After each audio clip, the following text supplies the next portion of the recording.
Planning का, ठीक है। तो रिसोर्स क्या है, रिसोर्स किसे कहते हैं, तो उसी से एक संबंधित आपका एक चैप्टर इसमें है कि उसके पहले जानने की जरूरत है रीजनल प्लानिंग, ठीक है। रीजनल प्रादेशिक नियोजन, ठीक है। तो प्रादेशिक नियोजन को जब समझ लेंगे, जब प्रदेश के बारे में जान लेंगे, नियोजन के बारे में जान लेंगे, तो हम फिर संसाधन के बारे में भी समझ लेंगे कि संसाधन का नियोजन कैसे कर सकते हैं, किस तरह से करेंगे, हम उसके बारे में भी हमें जानकारी ठीक से मिल जाएगी। तो हमको उसके पहले हम सबसे जरूरत क्या आवश्यकता है, जरूरत समझने की रीजन की।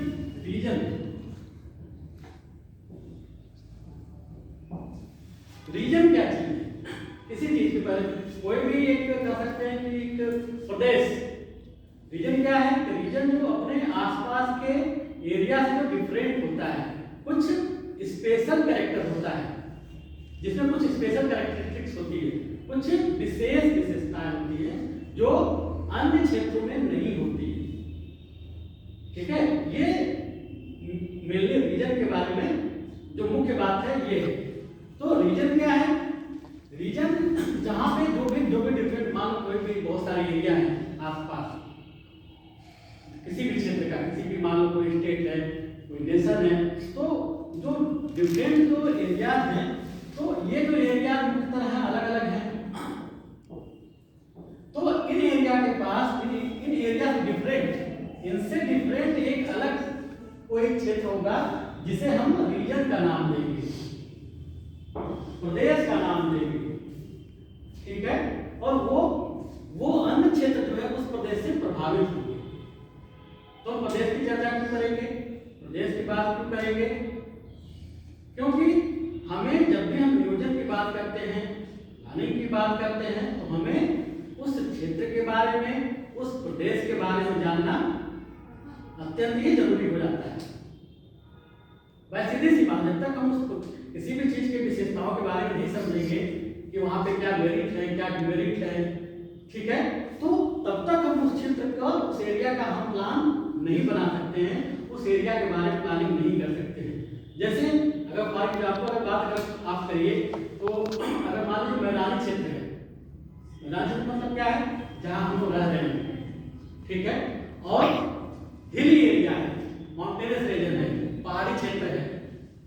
तो हमें जो भी कह सकते हैं, जो नियोजन हम करते हैं, जो एक प्लानिंग की जो रूपरेखा तैयार करते हैं कि कहाँ पे किस चीज की कमी है,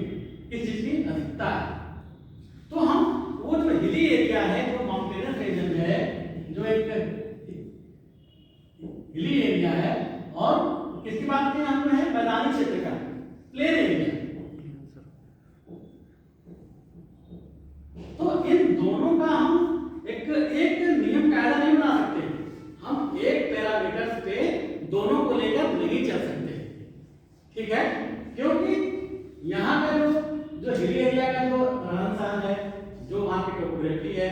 जो वहाँ का क्लाइमेटिक कंडीशंस है, वो क्या है, इस प्लेन एरिया से डिफरेंट है, ठीक है।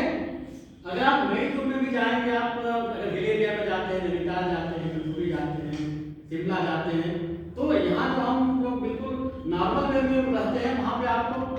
अभी जिस तरह से हमारा जो हम जिस तरह से रह रहे हैं, तो हमें उस तरह से हमें रहना पड़ेगा। तो जो भी प्लान का फॉर्मुलेशन होता है, जो भी प्लानिंग की नीति बनती है, जो भी नियोजन की नीति बनती है, वो क्या होता है, हमको दोनों को डिफरेंट वे में सोचना होगा। मतलब कि हमें हिली एरिया के लिए अलग एक का सकते क्राइटेरिया बनाना पड़ेगा, और प्लेन एरिया के लिए अलग क्राइटेरिया बनाना पड़ेगा, ठीक। तो ये आपको ध्यान रखने वाली बात है कि जब भी हम प्लान करें, जब भी हम प्लानिंग तैयार करें, प्लानिंग की पॉलिसी बनाएं, ठीक है,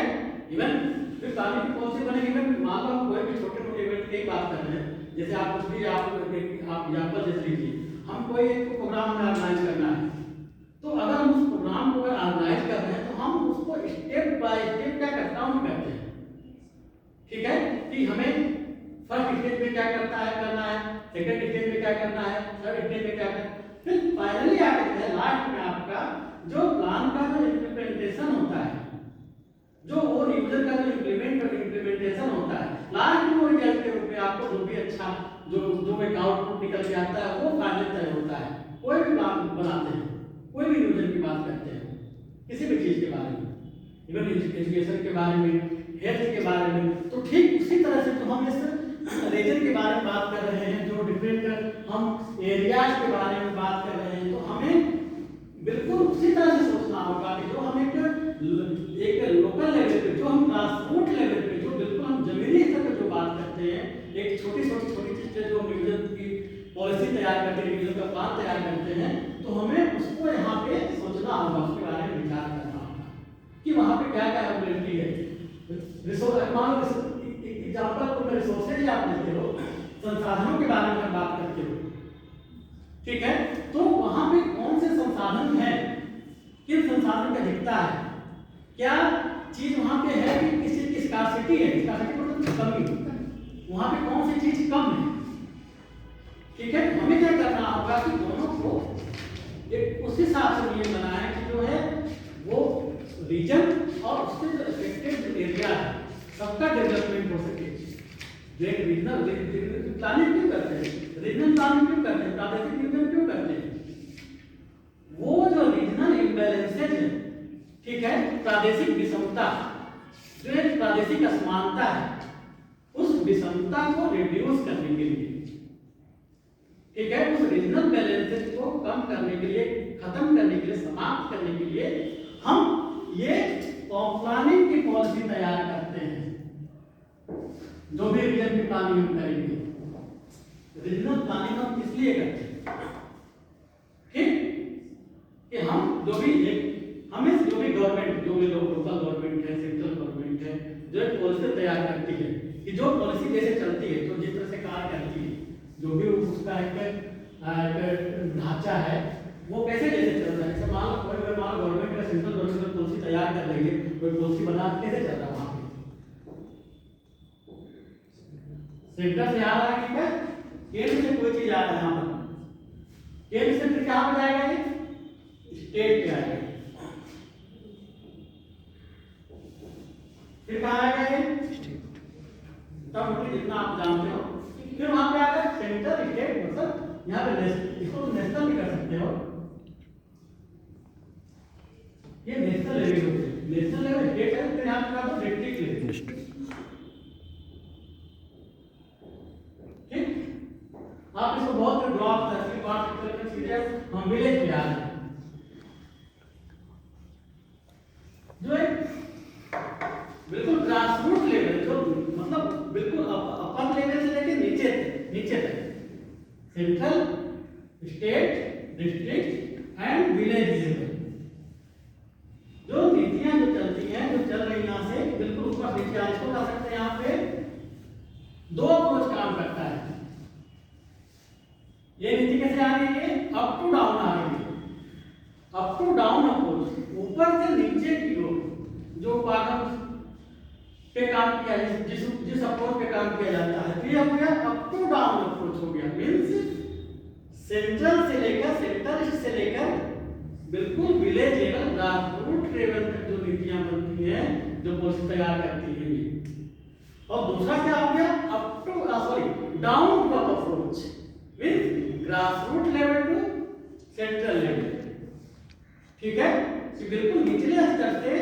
हम उच्चतम स्तर तक पहुंचे। तो ये नीति कैसे चलेगी, ये जाएगी इस तरह से जाएगी, इसको कहेंगे अप टू डाउन अप्रोच।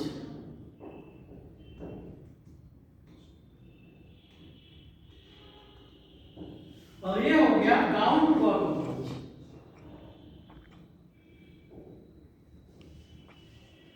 तो इस तरह से पॉलिसी तैयार होती है, इस तरह से पॉलिसी बनती है, ठीक है। तो ये इसका एक कह सकते हो कि हम एक जो भी एक प्रदेश के बारे में बात करना है, नियोजन के बारे में बात करना है, तो इस तरह से चीजें फिर इसमें तैयार होती है, ठीक है। तो रीजन को अगर डिफाइन करना होगा, रीजन को परिभाषित करना होगा,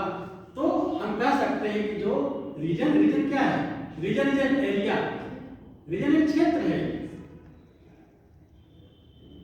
जो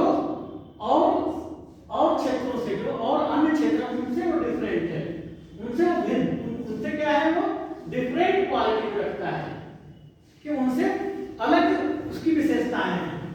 जैसे अगर रीजन के बारे में बात करें तो region is an area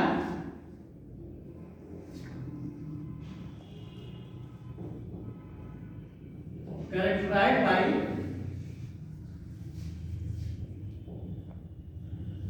areal relationships,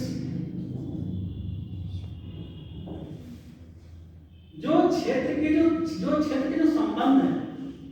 वो उसकी विशेषताएं लिए हुए हैं। Characterize by homogeneity of specific phenomena. दूसरा पार्ट क्या कह रहा है? Homogeneity of specific phenomena.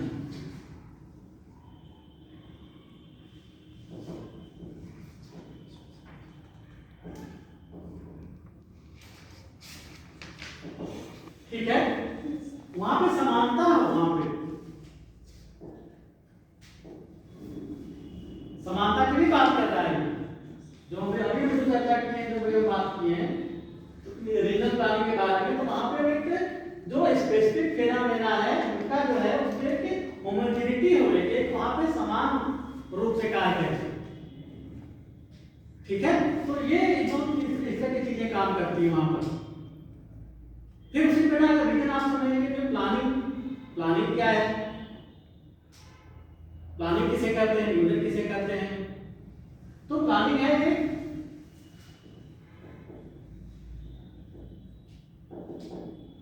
Planning is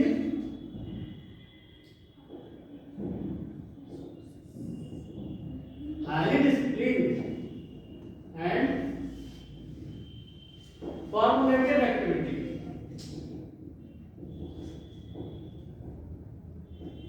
which induces changes in itself। ये क्या कर रहे हैं कि हर एक फॉर्मेटिव एक्टिविटी है, ऐसा क्रियाकलाप है कि जो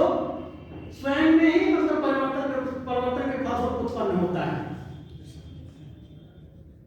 भाई ये प्रोसेस बाय प्रोसेस की है ना। जब भी कोई बात बहुत बार क्या, जब भी हम कोई नीति तैयार करते हैं, प्लानिंग पे काम करते हैं, नियोजन पे काम करते हैं, तो क्या होता है बहुत बार चीजें बिल्कुल एक स्मूथली चलती हैं। जैसा हम जो चीज सोचे होते हैं, जो हमारा एक हाइपोथेटिकल परसेप्शन होता है, जो हम एक मन में कर सकते हैं कि एक विचार बनाया रहते हैं इस तरह से ये पहले स्टेप कैसे होगा, सेकंड स्टेप कैसे होगा, थर्ड स्टेप। तो बहुत बार क्या होता है कि हम सक्सेस हो जाते हैं, बहुत बार चीजें हमारे वे में नहीं चलती हैं। तो फिर उन चीजों में धीरे धीरे क्या होता है, बाद में जाके फिर उसमें हम चेंजेस करते हैं, परिवर्तन करते हैं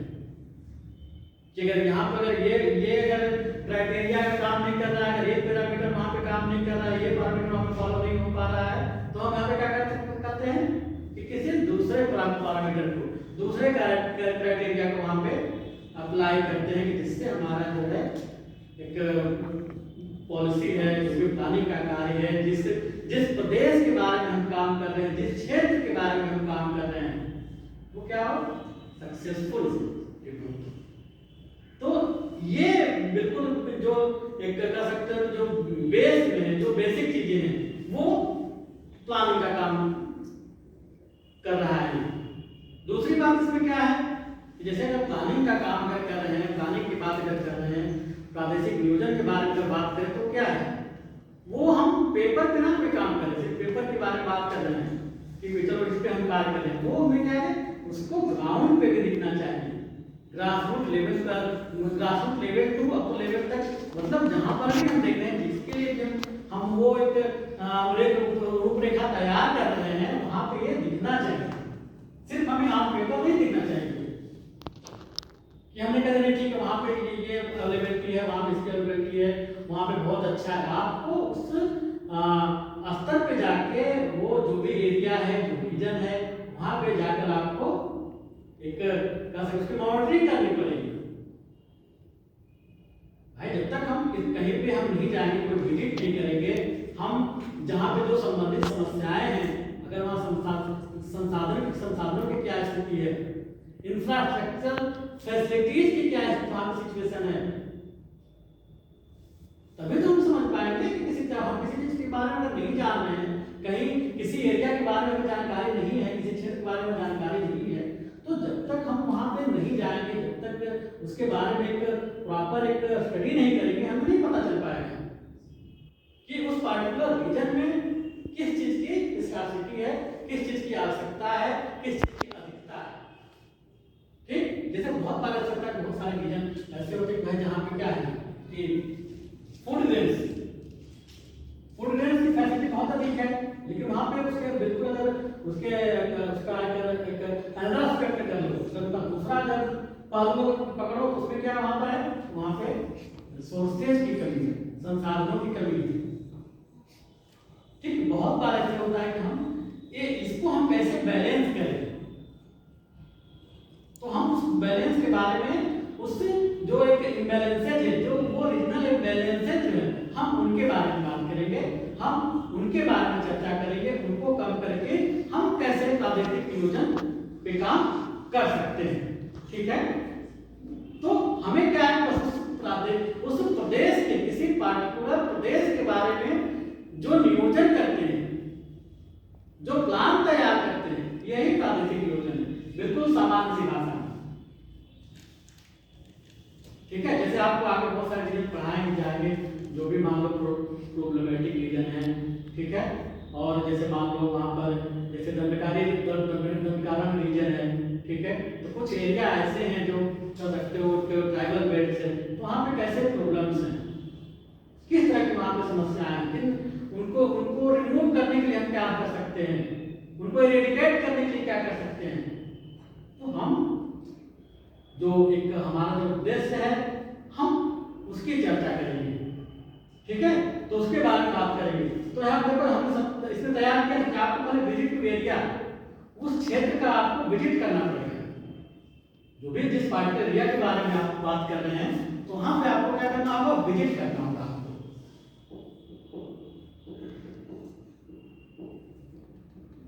सीधी सी बात, जो मुझे चर्चा की जिस चीज के लिए उत्तर है कि अगर हम काम करना है कहीं पर भी, किसी के लिए काम करना है, किसी भी क्षेत्र के लिए काम करना, किसी प्रदेश के लिए भी काम करना है, चाहे जो भी हम चर्चा कर सकते हैं, जो रिसोर्सेज हो, इंफ्रास्ट्रक्चर हो, एग्रीकल्चर,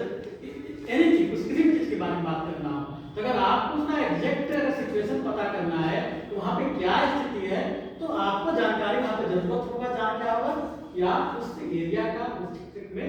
आप जाइए, उसके बारे में पता करें। दूसरा हम क्या लगाएंगे, find out the problems of the region concern. अभी हम चर्चा की उसकी भी कर चुके हैं कि जो आपको वो जो कंसर्न रीजन है, जिस कंसर्न रीजन के बारे में आप बात कर रहे हैं, उनके प्रॉब्लम्स को आप आइडेंटिफाई करिए,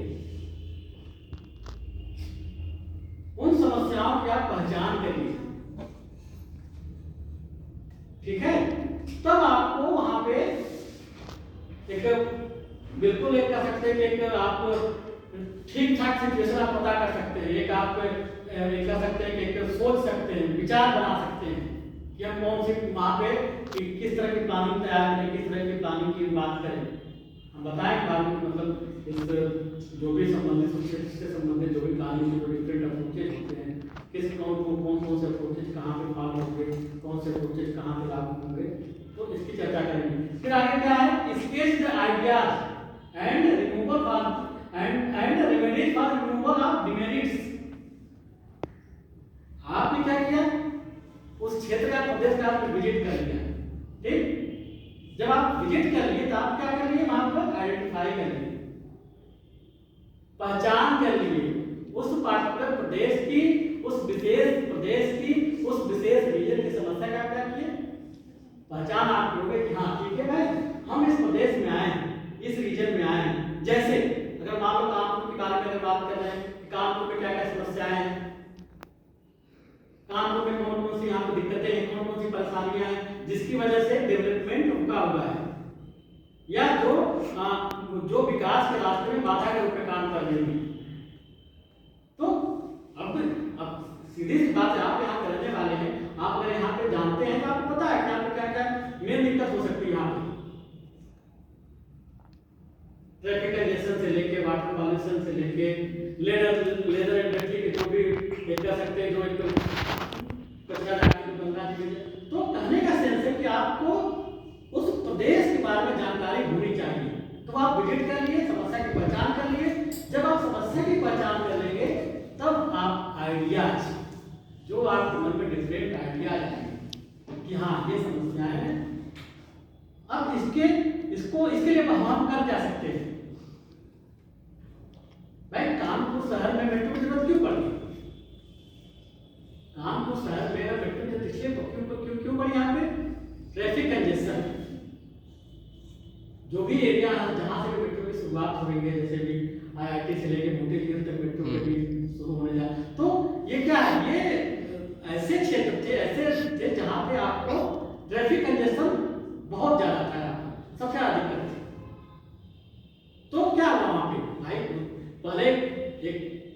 स्केच तो बनाया गया होगा ना वहाँ पे, यहाँ एक कानपुर है, कानपुर में ये एरिया है, ये मेन बेल्ट है जहाँ पे जो है यातायात की समस्या है, वहाँ पे ट्रैफिक कंजेशन की समस्या है, ट्रैफिक से संबंधित दिक्कतें वहाँ पे आ रही हैं। तो उस एरिया को डिफरेंट पार्ट्स का आइडेंटिफाई करके वहाँ पर उनकी पहचान करके एक जो भी वहाँ पे एक रूपरेखा तैयार करके फिर यहाँ पे, हाँ अगर यहाँ पे अगर इसकी यहाँ पे अगर मेट्रो की अगर यहाँ सर्विस शुरू होती है तो क्या होगा? जो एक लोड है, जो ट्रैफिक पे जो लोड है वो क्या होगा? कम होगा। सीधी सी बात। तब आप आइडियाज तैयार करेंगे, तब उस प्रदेश के बारे में आप एक विचार, नए विचार पैदा होंगे आपको, उसके बारे में आप जब आप सोचेंगे, बात करेंगे, ठीक है, तब आपको एक अलग ही चीजें आपको सोचने को मौका मिलेगा, एक अलग उसको एक कह सकते हैं कि एक ढंग से आप सोचना शुरू करेंगे कि उसको कैसे रिमूव करें, कैसे उस चीज को कैसे समाप्त करें। फिर इसमें आगे क्या लिखा है कि problems and drawbacks of the concern region, वही जो भी प्रॉब्लम्स हैं, जो ड्रॉबैक्स हैं, उसको आप रिमूव करके जो वहाँ पे जो क्षेत्र में, जो रीजन में जो इम्बैलेंसेज है, जो एक असंतुलन की स्थिति है, उसको आप कम कर सकते हैं, ठीक है। तो इस तरह से जो एक प्लानिंग जो काम करता है, जो रीजनल प्लानिंग जो काम करता है, ठीक है, इसमें फिर उसमें क्या क्या कर सकते हैं, ये जो भी हम प्लानिंग बनाते हैं सबसे पहले, और दूसरी सबसे महत्वपूर्ण चीज ये है कि जब भी हम प्लानिंग का काम करते हैं, जब भी हम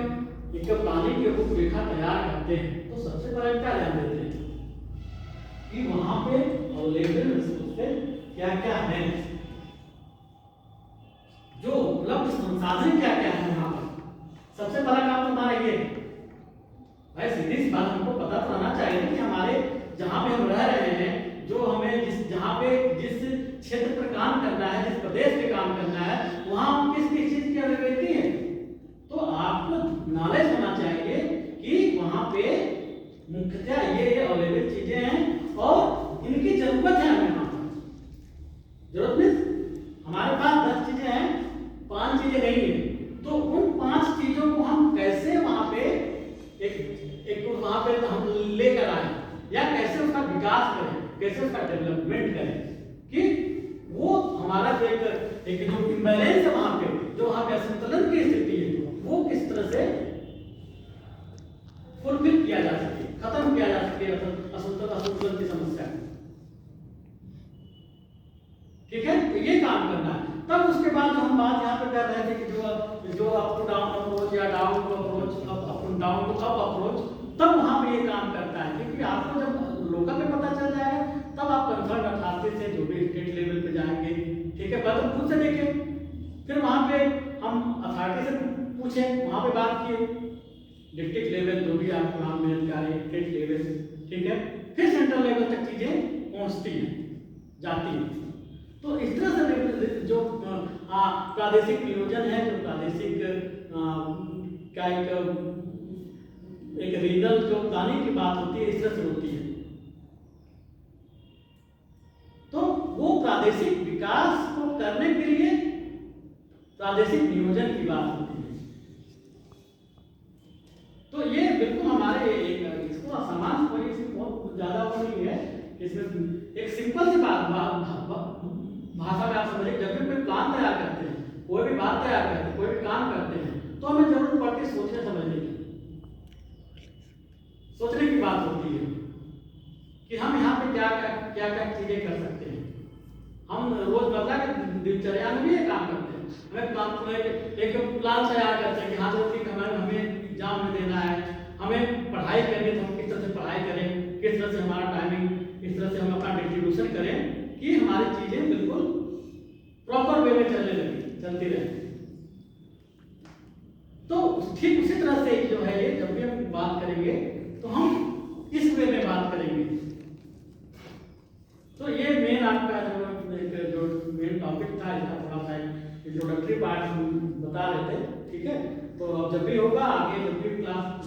कल वाले क्लास में हम कोशिश करेंगे कि इससे संबंधित आगे क्या है वो फिर आप उसको